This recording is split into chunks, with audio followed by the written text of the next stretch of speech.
Okay, that horrible sound, right? That gut-wrenching snap when your RC takes a tumble. And it's not just a simple bolt-on part that breaks, it's something, well, integrated. We're diving into a classic problem today. Those rear body posts on the Tamiya Grasshopper II and the Super Hornet, they just seem to go, don't they? And suddenly a Yeah. small break becomes this surprisingly big headache. So today, yeah, we're looking at fixes, but we're also going to really unpack why it happens. We'll cover everything, factory parts, some clever DIY stuff, and even modern tech solutions. Yeah, and what's really interesting, I think, is that this isn't just, a weak part. It's actually a window into how these iconic RCs were designed back then, those engineering trade-offs. Mm. So this deep dive, it's going to show you why they fail, how you can maybe even improve on the original design. We'll give you a shortcut to being really well-informed, maybe with a few surprises too. Okay, let's get into it. The design challenge itself. The core issue, it seems, is this bathtub chassis design. Tamiya part number 0335092. Or 10335092, yeah, same thing. Right. And the key thing is those rear body posts, the bits your shell mounts onto, they're molded directly into that main chassis piece. They're not separate parts you can just unscrew and replace. Exactly. So if a post snaps off, You've damaged the whole chassis tub. and the material choice adds to it, it's this rugged ABS resin. Now, ABS is pretty rigid, which sounds good, but it's also more brittle, especially compared to, say, modern composite plastics. Oh. So those thin posts sticking up, Yeah. they become natural stress points, like perfect spots for force to concentrate during a crash or a rollover. And then snap? Yep. Clean break, usually right at the base. Yeah. And this, it really highlights the Tamiya philosophy from that time. They were all about a streamlined construction process. Fewer parts, easier builds for beginners. Makes sense. Keep it simple. But the trade-off, as you see here, was often in repairability. Simple to build, sometimes much harder to fix. That history is fascinating, seeing those design choices play out. But okay, let's get practical.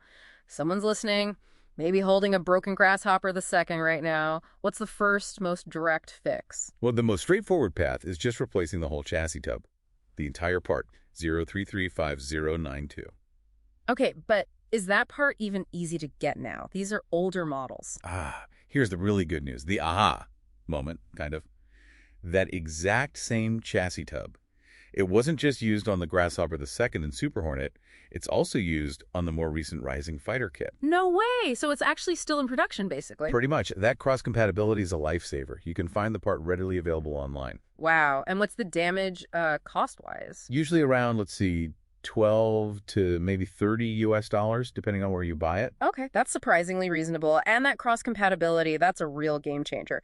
Now, replacing the whole chassis means a full tear down and rebuild, right? As is. It's a bit of work. But, that could be a good thing, too. It's a perfect chance to do some deep cleaning, check everything over, maybe even throw in some upgrades while you're at it, like metal ball bearings instead of the stock plastic bushings.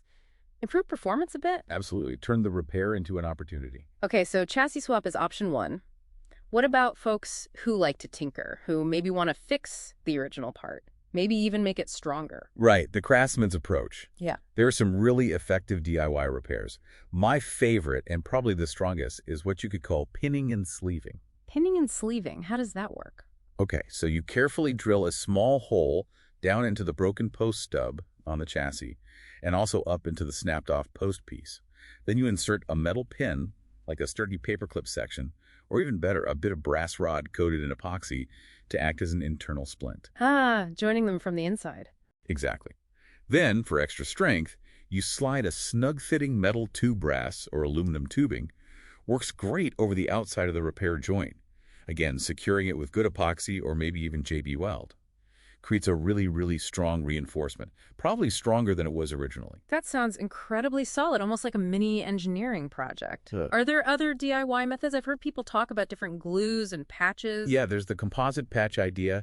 You could use a solvent cement designed for ABS to initially bond the pieces, then reinforce with maybe fiberglass cloth or even thin sheet styrene epoxy. But here's a critical point. Yeah. Don't reach for Shugu or drywall tape for this specific repair. Oh. Why not? Because Shugu and that kind of tape are great for flexible polycarbonate bodies, but this is rigid ABS plastic. You need a strong, rigid structural bond, and those flexible adhesives just won't provide it here. They'll peel off or won't hold under stress. Good tip. What about something quick and dirty for the field? For a surprisingly tough, get-you-home fix, you could try mechanical stitching. Drill small holes on either side of the brake, and use zip ties to literally stitch the post back onto the chassis base. It's not pretty, but it can hold remarkably well. Okay, interesting range of hands-on fixes there. But what about, the modern era? 3D printing. Ah, yes, 3D printing. This changes the game from just repairing to potentially upgrading. How so? Well, instead of just replicating the original weak point, you or someone else can design a completely new solution. Maybe a modular bolt-on rear body mount system that attaches to a stronger part of the chassis. You're not limited by the original molded design anymore. You can innovate. And where do you find these designs? Do you need to be a CAD expert? Not at all. That's the beauty of the community. Check out sites like Thingiverse, Printables, Cults 3D. They are absolute gold mines. So you just search for something like... Try searching terms like Tamiya Hornet rear body post. Maybe add Grasshopper II or Super Hornet or even body mat extension. You'll likely find several options people have already designed and shared. Okay, and printing them. If you have your own 3D printer, BETG filament is a good choice. It's tougher and a bit more flexible than standard PLA, so it holds up better to RC abuse. And if you don't have a printer? Then you can use online printing services like Shapeways. They offer industrial-grade materials like super tough nylon 12. And you can often find parts from dedicated RC designers on those platforms too. People like Ambro Engineering are well known for Tamiya upgrades. So you really do have this wide spectrum of choices you see, from a factory-correct replacement chassis to these hands-on strengthening repairs all the way to custom 3D printed upgrades. The best path. It really depends on what you want out of your RC.